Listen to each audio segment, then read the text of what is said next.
Hey YouTube, long time no see, at least in terms of the instrument review portion of this channel.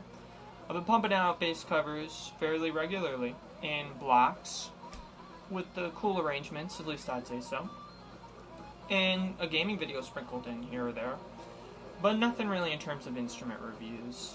Now, it's not because I have a shortage of instruments, because the main stockpile, or the main family of instruments I have is steadily growing, with a lot of thought put into each member. And then you also have the revolving door of the instruments that are cheapies, or you get in a trade, or whatever. And you play it, and then you either trade up, or you sell it, or you give it away. And sadly, some of those I've actually had and just never did a review on, so. And probably never will, because it's, somewhere else, right? But maybe you'll see it on someone else's channel. Who knows?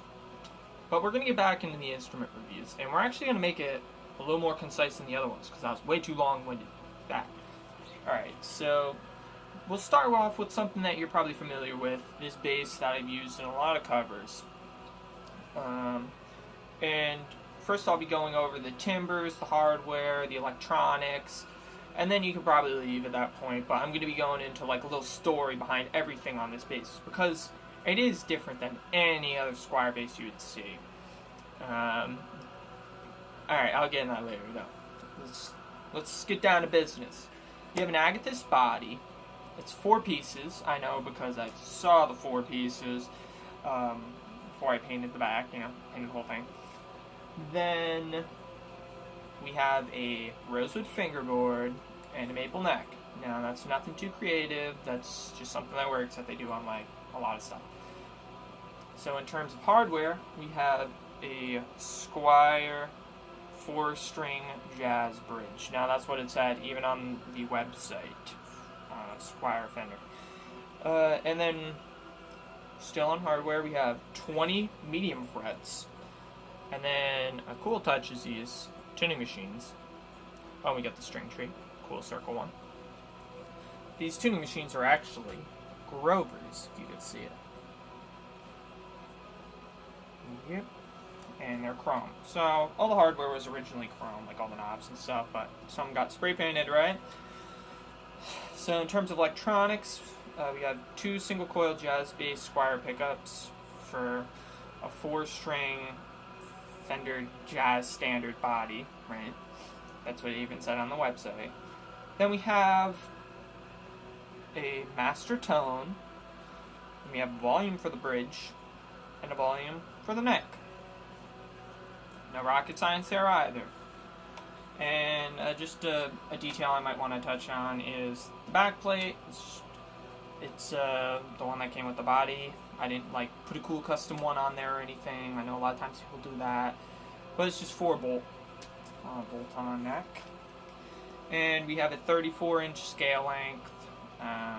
Once again, it's pretty standard. And we have a plastic nut, oh yeah, and the truss rod hole, and 4-in-line tuners, and that's all we really need to say about it at this point. Now, we're going to go into the story of how this bass came about, and then a little bit about how it ended up looking like it is. So about maybe 2, 3, something like that years ago, I was like, you know what I can do? I'll make my grandpa a bass for Christmas. Because I was always on Craigslist buying, selling, trading stuff, and I came across this neck and two pickups that aren't this. But I was like, you know what? For like $55, it was a super killer deal. But anyway, I'll get in that second. Then I'm like, I can make him this bass. I'll learn a lot about basses and stuff while I do it, because you look at specs and stuff all day online. It doesn't mean a damn thing when you actually start, putting your hands on this stuff, right? And I was like, maybe my perspective will change on it. Maybe I'll get to learn how to do electronics and stuff, by putting in new pickups or whatever. And that kind of wasn't the case, but whatever. So I'm at this, one of the deals I had was this emo kid in the parking lot of a Dave's, which is like a marketplace, like Whole Foods. It's kind of like a nicer marketplace, whatever. Some emo kid, he's like wearing his sister's jeans and some mom's hair straightener and eyeliner kind of deal, and he's like he's like trying to sell all these like bass parts and stuff for money to go on Warped Tour or something because the band was playing on there, and he's like endorsed by all these people, but he's selling all this stuff, and I'm like, yeah, okay, whatever. But I had to buy it for $55. This is actually a classic vibe neck, which is nicer than the standard jazz body. So I got this neck, no tuners or anything on it, and those two pickups, they were like DiMarzio, like I want to say DBZ, like 160 something, 180 something. I don't know. I could be totally wrong on that too. It was so long ago, and I didn't keep them, and I sold them for like a decent amount of money. I think for like 135 to like a dude who's like in a Christian. All right, so I sold those to a guy who's like in a Christian rap band or something. And he's like, yeah, I need my bass to have a little more balls, do a little more grit or whatever. And I'm like, and he gave me his card and everything, and I check out his band. I'm like, wow, this is fucking gay, dude. But whatever, dude. That was like a decent chunk of money, and that's how I funded getting this body on Reverb.com. It's like a kind of like an eBay for instruments, kind of pretty cool site. But anyway, actually, I saw the body on eBay. I offered the seller to buy it through somewhere else for cheaper, and I don't even think I got it for like $10 cheaper or something. I got it for like $95 on Reverb.com. This body, and it was like loaded and everything. I had a pick guard, and it was like the dark wine red burst, which I thought kind of looked cool. But you could see the 4 pieces of agathis, and didn't look too cool. But whatever. Alright, so I had that Grand Prix bass. I actually did a review on that like a long time ago. I was like, alright, I'll carve up this body, I'll put these dope-ass pickups in, and I'll have a JPJ configuration for the pickups. Because my uncle, he's great at woodworking, he has a router, all these cool tools and stuff. And that did not turn out to be the case, because we sanded it down or whatever, and my uncle, he's kind of cool guy sometimes, but he's like a really bad alcoholic, and it didn't end well. It was just a hack job. He did when he was cocked, and whatever. I bought paint for the instrument though, because after we sanded down, put all the pickups in, and I put all the electronics in and stuff. I paint it, then I put all the electronics in and stuff, and it would be different. We even got pickguard sheets and cut pickguard for it, but that was fucked up. It was cool black pearl though. But anyway, so I got this. I was at the auto body shop, actually down the road from this house, but where I was living at the time, it was like, a town or two over or something, right? But anyway, not far at all. But there's this auto body shop that sold paint for auto body cars, or auto body dealers, whatever. And when you're looking at these colors in the store, it's kind of like way too overwhelming, because it's like 500 shades of magenta or whatever, it's like, and when you're looking at it, you're like, okay, that's I can't really tell the difference between most of these, you can, but it's like super subtle, because they just have every single shade of every color, but they'll say what car it was used on, right? Like if you're like, oh yeah, I got an 88 Corvette or something, oh yeah, it's that red that I needed to touch up that spot,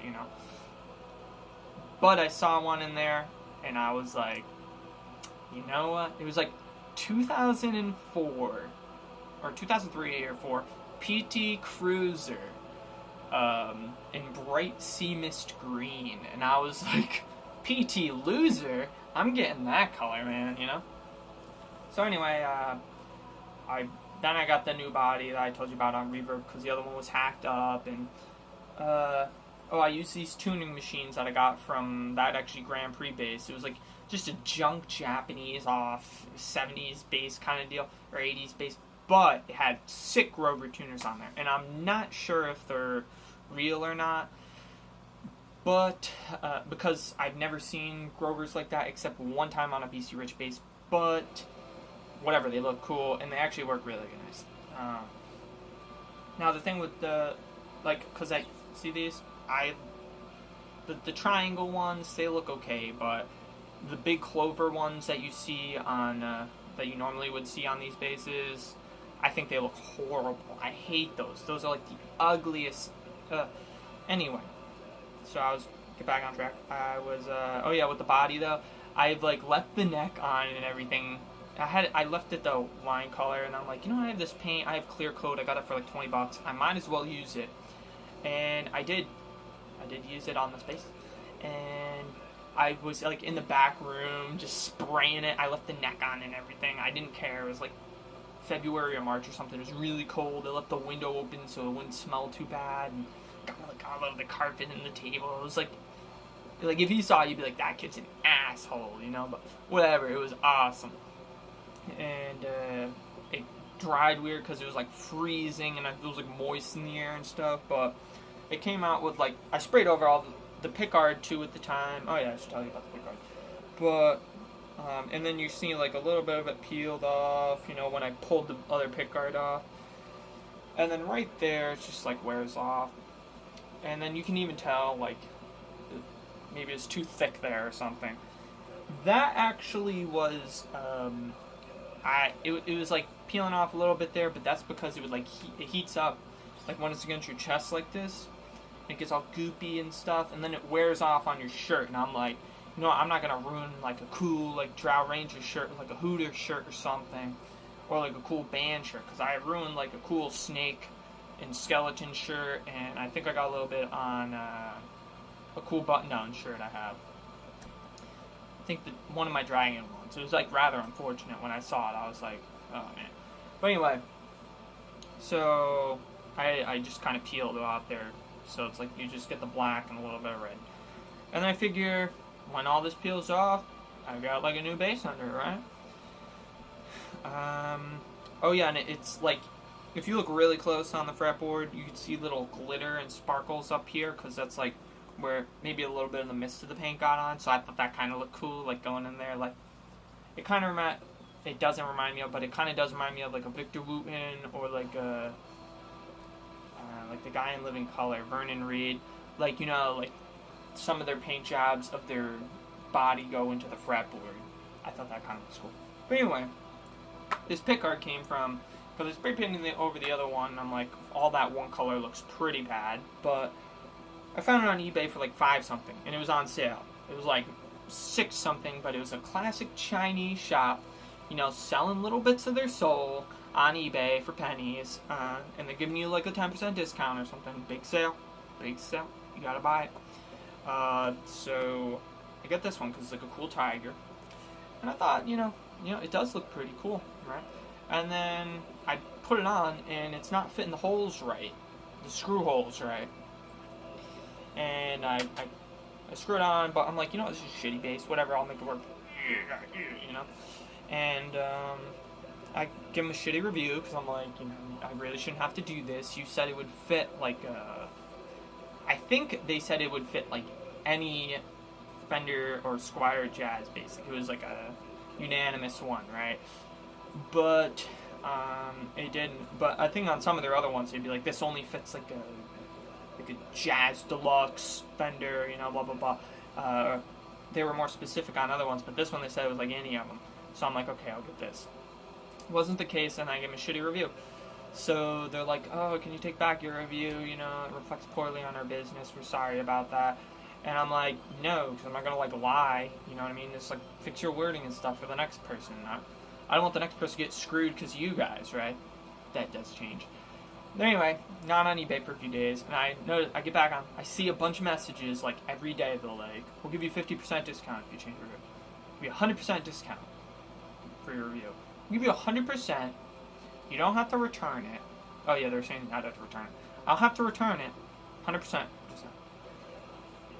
100%. Don't have to return it. Credit at their store. 100%. Don't have to return. Credit at their store and to get packaged. And I was like, you know what? Fuck yeah, dude. I'll change my review. And I was like, great service. Blah blah blah. It's amazing.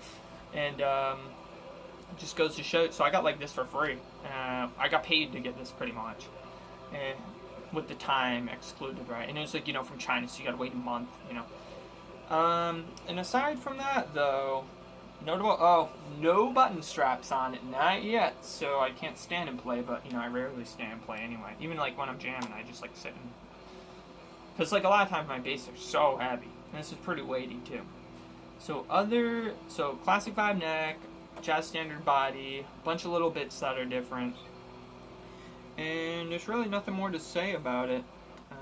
Oh, and I named it Sebek, or Sobek, which is an alligator god in Egyptian mythology. And I did that because we have the, like, Florida Gators kind of colors. We have the orange and, like, the bright sea mist green kind of color.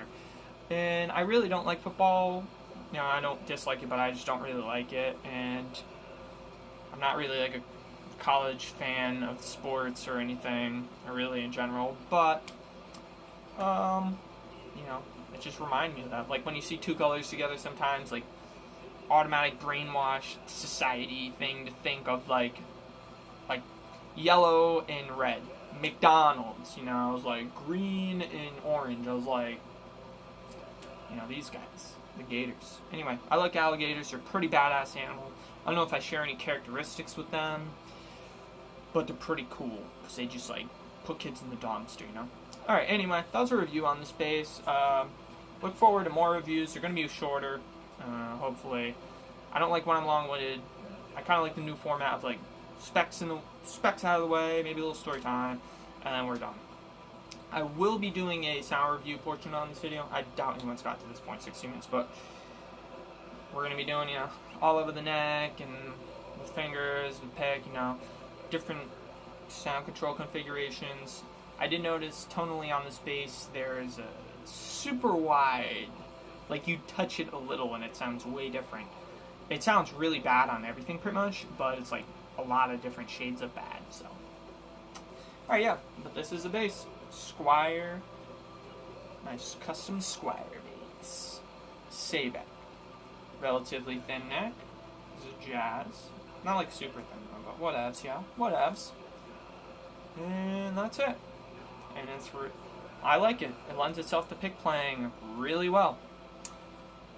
Take care. Seacrest out.